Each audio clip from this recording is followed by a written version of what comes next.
طلوع اسلام اس نظام قرآن کریم نے انسانوں کے وضع کردہ نظام کے تابع معاشرے کی جو شکل ہوتی ہے اسے جہنم سے تعبیر کیا ہے، اور وہ جو صحیح نظام کے تابع انسانیت جس خوشگوار ماحول میں رہتی ہے اسے جنت کہہ کے پکارا ہے۔ پھر تو رات میں جو میں دہرایا کرتا ہوں کہ جنت اور جہنم آخرت کا اپنے مقام پہ ہے، اس پر تو ہمارا ایمان ہے، لیکن قرآن نے وہیں تک محدود نہیں اسے رکھا، اس دنیا کا جہنم بھی تو اس نے رکھا ہے، وہ تو ہمیں پتہ ہی ہے۔ اس دنیا میں جنتی زندگی کا بھی اس نے نظارہ پیش کیا ہے، اور یہ وہ ہے جس کے لیے اس نے کہا ہے کہ یہ نظام عدل قائم ہوگا تو جنت کی زندگی حاصل ہوگی۔ جو خاص نقطہ ہے جس کے لیے میں نے دوسرے درس میں اس کو دہرایا ہے وہ ہے وَإِذَا الْجَنَّةُ أُزْلِفَتْ۔ جہنم کے متعلق کئی درسوں میں آ چکا تھا کہ قرآن نے کہا ہے کہ وہ تو آج بھی تمہیں محیط ہے، گھیرے ہوئے ہے، وہ تمہیں دیکھ رہی ہے، تم نہیں اسے دیکھ رہے۔ کہا کہ اس کے بعد جب تمہاری بصیرت کی آنکھیں کھلیں گی جہنم نمودار ہو کے تمہارے سامنے آ جائے گا اور تم دیکھ لو گے اس کو کہ یہ ہے وہ جہنم۔ تو جہنم کے متعلق یہ کہا گیا تھا، یہاں جنت کے متعلق کہا گیا ہے، کہا یہ ہے کہ جنت کو تمہارے قریب لایا جائے گا۔ کیا بات ہے! اگر وہ آخرت کی جہنم ہے جو مرنے کے بعد ہی آنی ہے، وہ تو وہاں کا معاملہ ہے نا، تو یہاں تو اس کو قریب لانے کا سوال نہیں پیدا ہوتا۔ قریب لایا جائے گا تو یہ معنی ہے کہ وہ یہاں ہے کہیں۔ پھر یہ بڑی عظیم چیز ہے کہ ہم نہیں وہاں جائیں گے، ہم جہاں بھی ہوں گے وہاں اگر ہم نے یہ نظام قرآن کا قائم کر لیا تو جنت خود آئے گی ہمارے پاس۔ یہ دو ایک اور مقامات کے اوپر بھی یہی الفاظ آئے ہیں جنت کے قریب لانے کے متعلق۔ جنت کی وسعت کے متعلق تو قرآن نے وہ کہا ہے کہ وہ ارض و سما میں پھیلی ہوئی ہے، یعنی کوئی خاص لوکیلٹی مقام نہیں ہے جہاں جس کا نام جنت ہے، وہ تو معاشرے کی ایک کیفیت ہے جس کا نام جنت ہے، اور وہ پھیلی ہوئی ہے۔ جہاں بھی یہ معاشرہ قائم ہوا قرآنی وہیں وہ جنت کی کیفیت پیدا ہوگی۔ اس کے لیے یہ کہنا کہ وہ جنت تمہارے قریب لائی جائے گی کتنا حسین انداز ہے بات کہنے کا تھا۔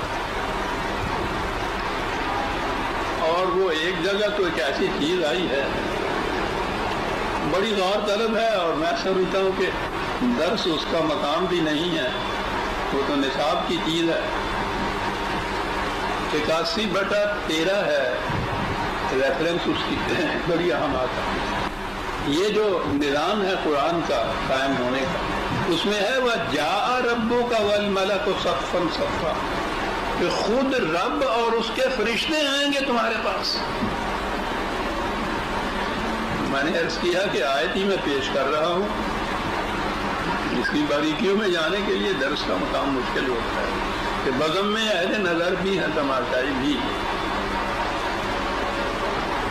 علامہ اقبال سے آخری ملاقات جب میری ہوئی تھی تو اس میں نے ان سے عرض کیا کہ آپ نے یہ جاوید نامے میں جو آسمانوں کی باتیں بتائی ہیں، میں تو ایسا دیکھ رہا ہوں کہ قرآن تو اسی زمین کے اوپر یہ ایک ڈرامہ بتا رہا ہے، جا ربوں کا ہے، تڑپ اٹھتے تھے وہ، ان کی تو انداز یہ ہوتا جا ربوں کا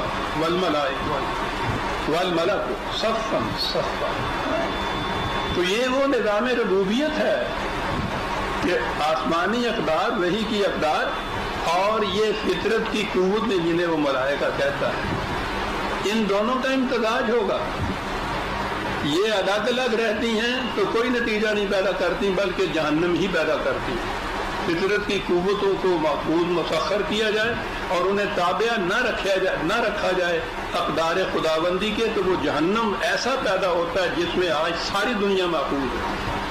اور اگر یہ فطرت کی قوتیں ساتھ نہ ہوں اور بذا میں خیش سمجھا جائے کہ ہم خدا کی رہنمائی پر عمل کر رہے ہیں، تو یہ وہ تصوف یا مذہب ہوگا کہ جو بالکل ناکارہ کر دیتا ہے انسان کو، نہ دین کا رہتا ہے وہ، نہ دنیا کا رہتا ہے، جس میں ہم گرفتار ہیں ادھر۔ وہ گرفتار ہیں کہ انہوں نے فطرت کی قوتوں کو بے باک چھوڑ رکھا ہے. ہم عذاب میں گرفتار ہیں کہ ہم نے فطرت کی قوتوں کو مسخر ہی نہیں کیا. ہم ان کے تابع ہو گئے ہوئے ہیں, ہم ان کے پرستار ہو گئے ہیں, ہم بت پرست ہیں. وہ بت پرست جسے ہم کہتے ہیں وہ بھی تو یہی کہتے ہیں کہ بادل کو اندر دیوتا کہا اور جھک گئے, وایو دیوا کہا جھک گئے, آگ کو اگنی دیوی کہا جھک گئے. تو ہم بھی تو فطرت کی قوتوں کے سامنے جھکے ہوئے ہیں, مسخر تو نہیں ہم نے کیا ہوا ان کو. دونوں چیزیں یہ اقدار خداوندی اور فطرت کی قوتیں جب یہ دونوں اکٹھی ہوں گی تو یہ ہوگا وہ نظام جسے قرآن قائم کرنا چاہتا ہے. کس کے لیے کہا ہے وَإِذَا الْجَنَّةُ أُزْلِفَتْ, کہ ایسی صورت جب پیدا ہوگی کہ رب اور ملائکہ صفن صفن آئیں گے تو پھر وہ نظام عدل قائم ہوگا کہ جس میں جنت کو کھینچ کے تمہارے پاس لایا جائے گا. کتنا بڑا مقام ہے مومن کا کہ یہ جنت کی طرف نہیں جا رہا, جنت اس کی طرف خود آ رہی ہے. یہ غزل کا شعر ہے, اس کا اصغر کا ہے غالباً.